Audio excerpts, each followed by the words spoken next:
You ever notice how the harder you try to see something up close, the blurrier it gets? You press your nose against the painting, and all you see is color. Strokes of red, blue, black. Step back a few feet, though, and suddenly you see the masterpiece. Life works the same way. We get so tangled up in the details, deadlines, problems, arguments, insecurities, that we lose sight of the bigger picture. And sometimes the smartest move isn't charging forward, it's stepping back. See, clarity doesn't live in the noise. It doesn't live in the chaos of trying to do everything, be everywhere, respond to everyone. Clarity is found in distance. Think about a storm. You don't stand in the middle of the lightning and expect to understand its pattern. You get above the clouds, you look from the sky, and then you see how it all connects. That's what stepping back does. It pulls you out of the storm, so you can see the direction of the wind. Now, don't confuse stepping back with quitting. Quitting is walking away. Stepping back is resetting your stance. It's like a fighter who leans back, not because he's afraid, but because he wants to find his angle. He wants to see the opponent's next move. He's not retreating. He's preparing. That's the kind of step back I'm talking about. The one that gives you perspective. Psychologists call it cognitive distancing. When emotions run high, when the heat of the moment clouds your judgment, you gain control by pulling back just enough to see the situation for what it really is. That little bit of distance is the difference between reacting impulsively and responding intelligently, between losing your temper and keeping your composure, between regret and respect. And here's the thing. We live in a world that worships busyness. We wear exhaustion like a badge of honor. People brag about how little they sleep, how much they hustle, how they're grinding 24/7.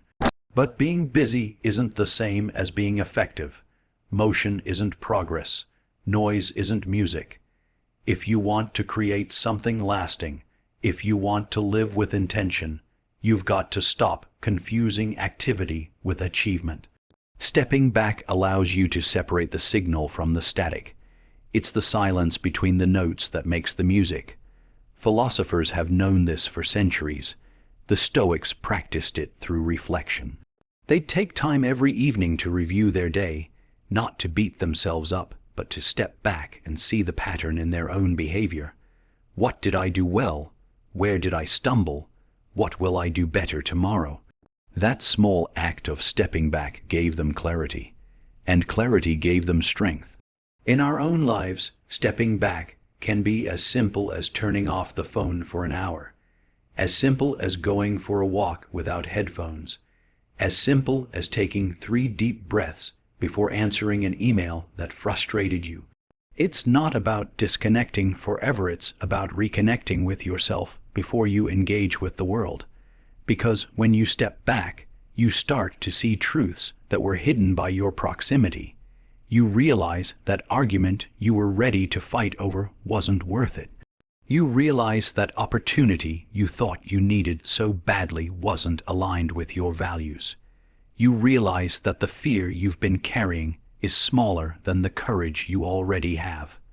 Clarity strips away the illusions. It brings things back into focus. And with clarity comes power. The power to decide where your energy goes. The power to recognize what truly matters. The power to stop reacting and start creating. That's when your actions become intentional, not accidental. That's when your life starts moving toward purpose instead of spinning in circles. So the next time you're overwhelmed, the next time the noise feels too loud, don't double down on chaos. Step back. Take the higher view. Give yourself enough distance to see the masterpiece instead of just the brushstrokes, because stepping back doesn't make you weaker. It makes you wiser, and wisdom, my friends, is the real power. Closing statement: step back, not to escape, but to see clearer. Step back not to lose ground, but to find direction. And when you do, you'll realize that the space you create is the very place where your power begins. We live in a culture that tells us strength is about showing force. Speak louder, push harder, move faster, prove yourself. But I've found real strength often comes from restraint, from knowing when not to swing, from knowing when silence says more than words, when patience cuts deeper than anger, and when holding back actually gives you the upper hand. Restraint isn't weakness, it's wisdom. It's that ability to control yourself in a world that's begging you to lose control. And here's the kicker. The people who can control themselves end up being the ones who influence everything around them. Because people trust calm, they trust composure, they trust the person who doesn't need to prove their strength every second because that person already owns it. Think about fire. A fire that rages wild destroys everything in its path, but a fire that's contained, channeled, becomes energy. It becomes heat, light, power. That's what restraint does. It channels your energy into influence instead of letting it burn recklessly. Philosophically, this is the essence of mastery. The Stoics spoke about it as self-governance. A person who cannot rule themselves will always be ruled by something else. Their temper, their impulses, their fears. But the one who practices restraint commands their own ship. And when you command yourself, you naturally command respect. Influence doesn't come from dominating others. It comes from demonstrating mastery over yourself. Now, restraint doesn't mean you never act. It doesn't mean you stay quiet when something needs to be said, or you hold back when the moment calls for courage. It means you choose your timing. You wait for the right move instead of wasting energy on the wrong one. It's like a seasoned chess player. They don't rush to make a move just to prove they can. They wait, they watch, they plan. And when they move, it changes the whole game. In our daily lives, restraint shows up in small ways. It's the parent who listens instead of yelling, knowing their calm will teach more than their anger ever could. It's the leader who pauses before making a decision, not out of hesitation, but out of respect for the weight of the choice.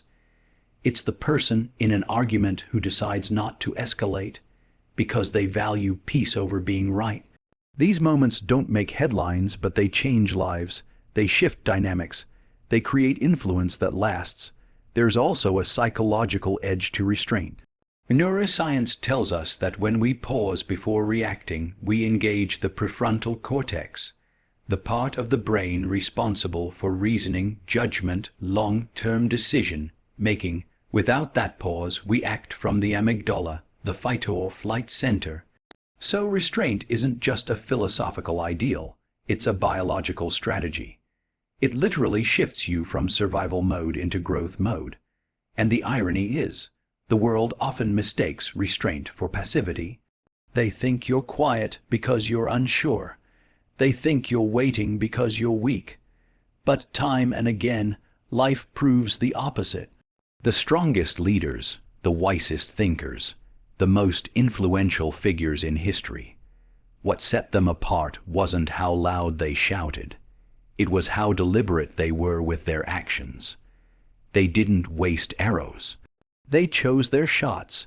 So the next time you feel that urge to lash out, to prove yourself, to force something that isn't ready, ask yourself, would restraint actually give me more power here?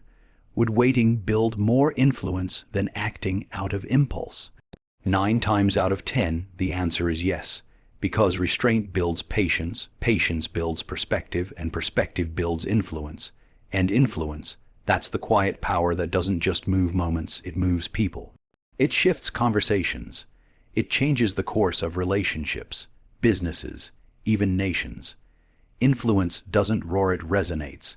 And restraint is the soil it grows from. So don't underestimate the power of holding back. Don't mistake silence for weakness or patience for inaction. Sometimes the most powerful thing you can do is nothing at all. At least not yet.